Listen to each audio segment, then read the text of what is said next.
वंदे पुरुषोत्तमम प्रेममय श्री श्री ठाकुर जी की वाणी। आलोचना प्रसंग प्रथम खंड से एकांश।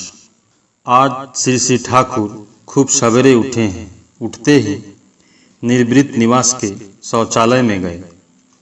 आजकल प्रतिदिन श्री श्री ठाकुर सवेरे निर्वृत निवास में बहुत देर तक रहते हैं। आज भी उसी प्रकार है। बाहर से आते ही उन्होंने केष्टोदा को एक वाणी दिया। स्नान के समय प्रफुल्ल उनके निकट गया तो स्नान करने के बाद उन्होंने उसके द्वारा भी एक वाणी लिखवाया। श्री श्री ठाकुर का मन सर्वदा कारणमुखी है। किसी चीज पर उनकी नजर पड़ते ही उनकी आंखों के सामने उसका अंतर्निहित सत्य उद्भासित हो उठता है एवं उसे वह लिपिबद्ध कर देते हैं। अनेक वाणी एवं छंदों की उत्पत्ति इसी प्रकार हुई है। स्नान के बाद तकिया पर ओठंगे हुए मनुसंहिता पढ़ रहे थे। छठे अध्याय के 37वें श्लोक को खासकर उन्होंने पढ़कर सुनाया। श्री श्री ठाकुर ने मनुसंहिता के द्वितीय अध्याय के 28वें श्लोक को मुखस्त करने कहा। इन दो श्लोकों में आदर्श सम्मत विवाह संस्कार की पवित्रता एवं प्रयोजनीयता के विषय में उल्लेख किया गया है।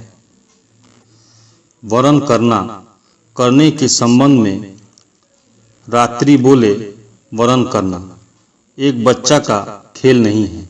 यदि कोई लड़की कम उम्र में वरण करना करती है तो वह विवेचना करने योग्य नहीं है। मिलने जुलने के फलस्वरूप जो आकर्षण आता है वह ठीक नहीं होता है। वरण विषय में माँ बाप की सहमति रहना उचित है। जो पुरुष वरण कराने की प्रेरणा देता है वह कभी भी योग्य पुरुष नहीं है। 17 अश्विन 1346 दिन बुधवार 4 अक्टूबर 1939। आज सवेरे बांध के किनारे श्री श्री ठाकुर खर वाले घर में चुपचाप बैठे थे। एक भाई ने आकर अपनी दुर्बलता व्यक्त की। श्री श्री ठाकुर ने परुष दृप्त भंगिमा में कहा, मैं पुरुषोत्तम की अवज्ञा बर्दाश्त नहीं कर सकता हूँ। बड़ा कष्ट होता है। वह कैसा पुरुष है जो एक लड़की के लिए काम लोलुपतावश जीवन की बलि तक देना चाहता है। एक बार धक्का खाकर भी मनुष्य सावधान न हो तो क्या किया जा सकता है। उक्त सज्जन ने कहा, समर्थ नहीं हो पाता हूँ। श्री श्री ठाकुर ने उत्तेजित स्वर में कहा, कपटता क्यों करते हो? समर्थ नहीं होने का अर्थ क्या है? समर्थ नहीं होने की बात केवल बैठे बैठे सोचते हो इसलिए समर्थ नहीं हो पाते हो। वैसा चाहते नहीं इसलिए समर्थ नहीं हो पाते हो। कपटता छोड़ो। बचना चाहते हो तो सही पथ पर चलो। क्या तुम्हें लज्जा नहीं आती कि तुम लड़कियों के निकट लांछित होते हो? यदि लड़कियां पुरुष से प्रेम कर कृतकृतार्थ बोध नहीं करती है तो आखिर हुआ क्या? नारीमुखी पुरुष से लड़कियां घृणा करती है, चाहे वह जितना हीन क्यों न हो। एक लड़की के अभाव में एक दूसरे से उसकी पूर्ति करने पर विकृति होता है, उलझन पैदा हो जाती है, अर्थात विकृत यौन आकुति पैदा होती है, करती है सावधान। बातचीत के सिलसिले के बाद में एक माँ से श्री श्री ठाकुर ने कहा, माँ, बनना अत्यंत कठिन बात है। रामप्रसाद के गीत में है, माँ हवा की सहज कथा प्रसव कर ले है ना माता। माँ होना क्या आसान है? प्रसव करने से ही कोई माँ नहीं होती है। ब्रजादपि कठोरनी मृदुनी कुसुमादपि, ब्रज से कठोर भी कठोर एवं कुसुम से भी कोमल बनना पड़ेगा। यदि ऐसा नहीं बनो तो बच्चे माँ के रहते भी माँ को नहीं पाएंगे।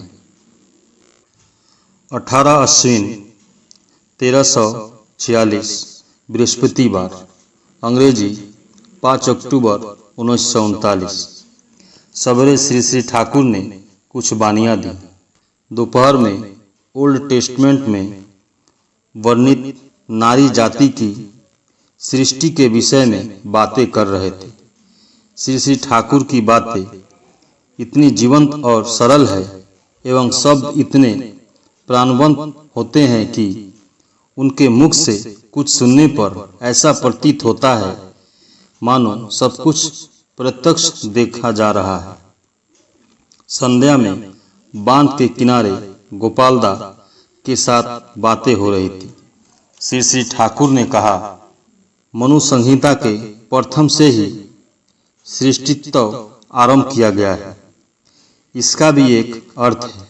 उसमें सिलसिलेवार से सब कुछ ठीक तरह में समझा जा सकता है। चलार साथी का भी आरंभ सृजन प्रगति से हुआ है, पर मैंने ऐसा कुछ सोच विचार कर या देख सुनकर नहीं किया है। आपसे आप वैसा हुआ है। अंतरत्व सहित जाने अध कचरा सिर्फ ऊपर ही ऊपर जान लेने से हमारा बोध परिपक्व नहीं होता है। यह कोई सोचता ही नहीं है कि हमारे ऋषिगण कितने बड़े वैज्ञानिक थे।